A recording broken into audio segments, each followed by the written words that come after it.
Bismillahirrahmanirrahim. Alhamdulillahirrahmanirrahim. Wabihi nasta'inu ala umur dunia waddin. Wassalatu wassalamu ala ashrafil anbiya wal mursalin. Wa ala alihi wa sahbihi ajma'in, amma ba'du. Mas Rofiki dan juga mahasiswa sekalian, ini campur-campur meskipun lebih banyak angkatannya Mas Zia kayaknya kalau saya lihat nama-nama. Seolah-olah kuliah apa, jadi teringat kuliah sempro atau integratif karena banyak dari mahasiswa angkatannya Mas Zia dan teman-teman.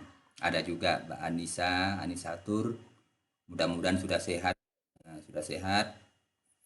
Mudah-mudahan kita semua tetap sehat walafiat, tetap terjaga dari segala wabah dan musibah, dan senantiasa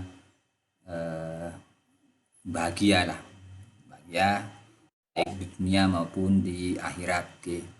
Saya sebenarnya ingin ingin gantian, mungkin mahasiswa lah waktunya yang kultum kan, kalau kuliah kan yang kultum mahasiswa, mestinya nanti gantian juga ketika hotmail itu dari mahasiswa lah, yang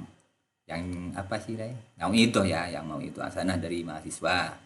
Ketika mengaji juz 24 tadi, setelah sepotong dari akhir surat Az-Zumar, kemudian masuk ke surat Ghafir. Di surat Ghafir kemudian saya membaca di ayat 7, A'udzu billahi minasyaitonir rajim. Alladzina yahmiluna al-'arsya wa man haulahu yusabbihuna bihamdi rabbihim wa yu'minuna bihi wa yastaghfiruna lilladzina amanu. Jadi malaikat-malaikat yahmiluna itu pembawa ya, pengusung atau pemikul lah, yang memikul arsy-nya Allah itu, dan segala yang ada di sekitar arsy itu senantiasa bertasbih kepada Allah. Bertasbih, memuji Allah, kemudian beriman, malaikat yang beriman. Tapi yang kemudian menjadi menarik adalah wa yastaghfiruna lilladzina amanu. Jadi malaikat-malaikat yang membawa aras itu senantiasa memohonkan ampunan kepada orang-orang yang beriman. Oke, saya potong-potong karena ada yang penting di sini. Jadi kalau kita beriman dan menjaga keimanan itu, insya Allah senantiasa akan dimohonkan ampun oleh para malaikat, tidak hanya sekedar oleh para manusia.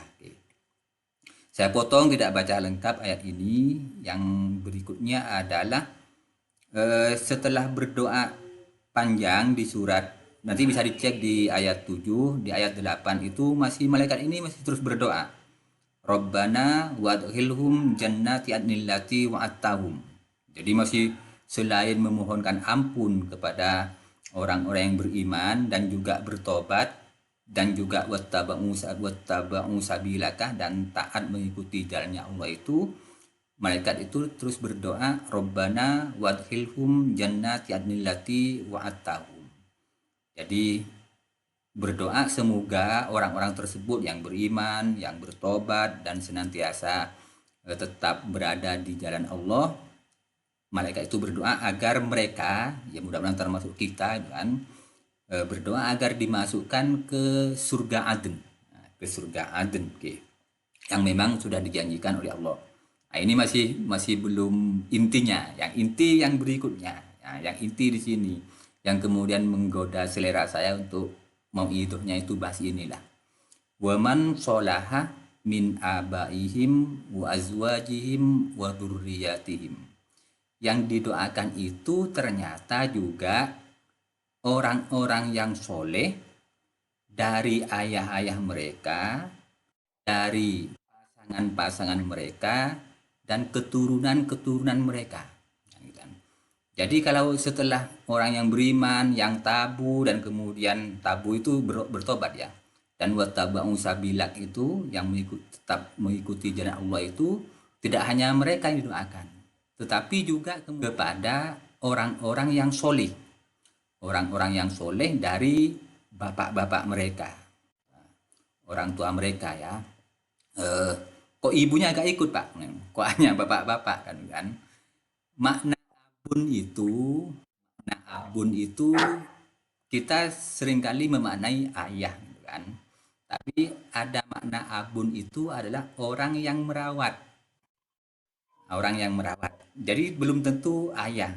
Jadi yang merawat. Yang merawat siapa? Yang terdekat bagi kita ya ayah, bapak, dan ibu lah. Setelah orang tua juga didoakan, juga kemudian pasangan-pasangannya, kalau laki-laki berarti istri-istrinya. Kok nyebut istri-istrinya? Bahaya kalau istri-istrinya.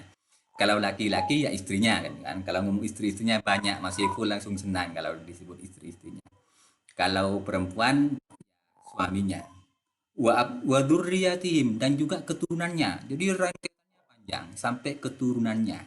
Tapi syaratnya waman sholaha, dan barang siapa yang soleh kan gitu kan, dan barang siapa yang soleh dari ayah-ayah mereka, dari pasangan-pasangan mereka, dan dzurriyyah mereka. Nah ini yang inti yang menggoda saya untuk mau hidupnya bahas ini ya, sholah ini.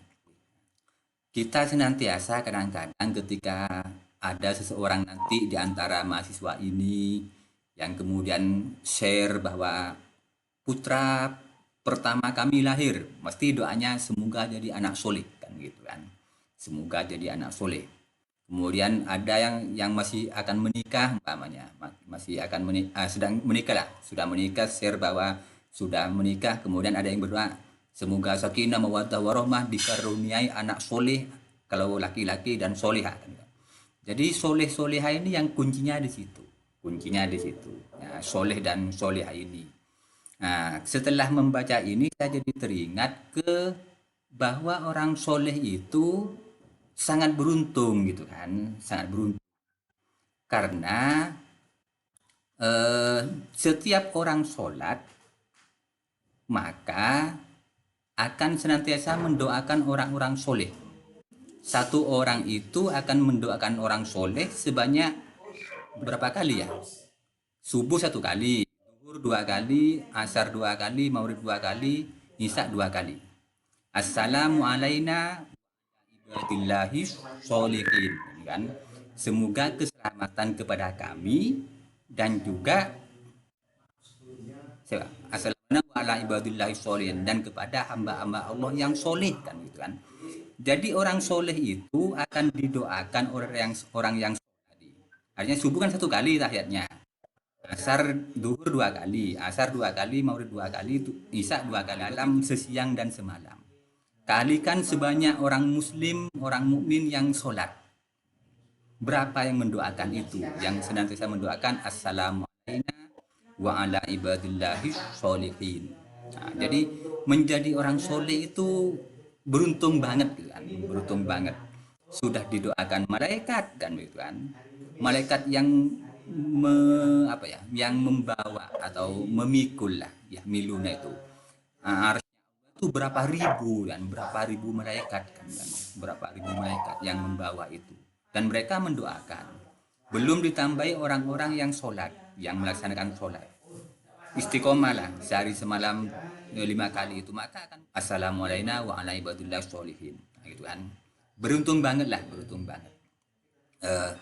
Tetapi kemudian kita perlu mencari atau mengetahui lebih dalam kriteria disebut soleh itu bagaimana, itulah, sehingga kita bisa berusaha untuk menjadi orang soleh itu dan memenuhi syarat-syarat tadi itu, sehingga ketika kita benar-benar sudah soleh maka kita kena imbas atau mendapat jatah doanya malaikat dan juga jatah dari doanya orang-orang yang melaksanakan sholat itu, belum doa-doa yang lain. Nah itu kan betapa indahnya menjadi orang soleh. Berita melahirkan, okelah mendoakan semoga dikaruniai anak yang soleh atau solehah, semoga mawaddah sakinah mawaddah warahmah. Tapi jangan lupa bahwa doa itu untuk kita juga kan, bahwa yang soleh itu bukan hanya putra yang baru lahir, kita pun ingin menjadi soleh kan. Jadi semoga kita semua soleh kan gitu kan. Termasuk saya lah, saya sudah menikah, sudah punya anak 2, istri 1. Kemudian Mas Zia nanti menikah. Maka doa saya bukan hanya ngomong maziyah sakinah mawaddah warahmah. Ya, yang pengantin baru mudah-mudahan sakinah mawaddah warahmah, yang pengantin lama juga mudah-mudahan sakinah mawaddah warahmah kan. Jadi doanya biar agak lebih luas lah, agak lebih luas. Oke. Nah, ini terkait doa-doa anak soleh tadi itu. Terus juga membaca di surah di surah Al-Kahfi ya. Ketika Khidir alaihissalam bertamu ke suatu kampung, ya waktu itu bersama Nabi Musa alaihissalam sih, bertamu ke suatu kampung. Sebenarnya ingin bertamu itu mungkin sedang lapar beliau berdua itu, sehingga kemudian bertamu ke orang kan apa ya, hatta ida ataya ahla qaryatin ama ahlaha. Jadi ingin diberi makan sebenarnya, ingin diberi makan keduanya itu, tapi kemudian warga di kampung itu kan menolak semua, tidak ada yang mau ditamui, tidak ada yang ditamui. Kemudian fawajada fiha jidaroy yuridu ayang qabdha fa'aqama. Kemudian ada gedung di situ, ada tembok yang mau roboh, tapi kemudian oleh Nabi Khidir alaihissalam dibenahi, diperbaiki agar tidak roboh. Kemudian Nabi Musa protes, bukan protes, bertanya, loh kayaknya kamu itu memperbaiki tembok tadi agar mendapat bayaran kan begitu kan. Kemudian Nabi Khidir berkata, wah kalau begitu ini adalah pemisah kita berdua, karena sudah 3 kali Nabi Musa itu protes. Nah, kenapa kalau kemudian Nabi Khidir alaihissalam itu memperbaiki atau menegakkan lagi tembok yang mau roboh itu kan begitu kan? Kan dijelaskan di terakhir itu. Wa ammal jidaru fakana ligulamaini yatimaini fil madinati. Wa kana tahtahu kanzul lahuma. Tapi yang penting di situ juga adalah wa kana abuhuma sholihah. Nah, inilah. Jadi memang keduanya itu anak yatim kan, yang sedang ada di kota. Kemudian kalau tembok itu roboh akan menutupi kanzun itu ya harta lah, harta terpendam ya, harta mereka. Maka kemudian Allah itu melalui Nabi Khidir diperintah untuk menegakkan tembok itu agar kemudian bisa harta karun itu, saya sebutkan zun itu harta karun saja lah. Harta karun itu nanti akan sampai kepada 2 anak yatim ini, dan di situ disebutkan kenapa kok sampai segitunya Allah menjaga 2 anak yatim itu. Karena wakana abuhuma sholihah. Dan karena abun itu pengasuh ya, saya tidak mau mengartikan ayah lah di sini sementara. Takut yang ibu-ibu protes kok seolah-olah kemudian laki-laki semua. Karena pengasuhnya yang mengasuh kedua ini adalah orang soleh kan. Jadi panjang sebenarnya kalau kemudian ada satu orang soleh atau kita soleh ini, semoga ditakdirkanlah untuk menjadi orang soleh, maka tidak hanya ke kita saja itu, tapi juga akan nyampe ke dzurriyyah kita, ke dzurriyyah.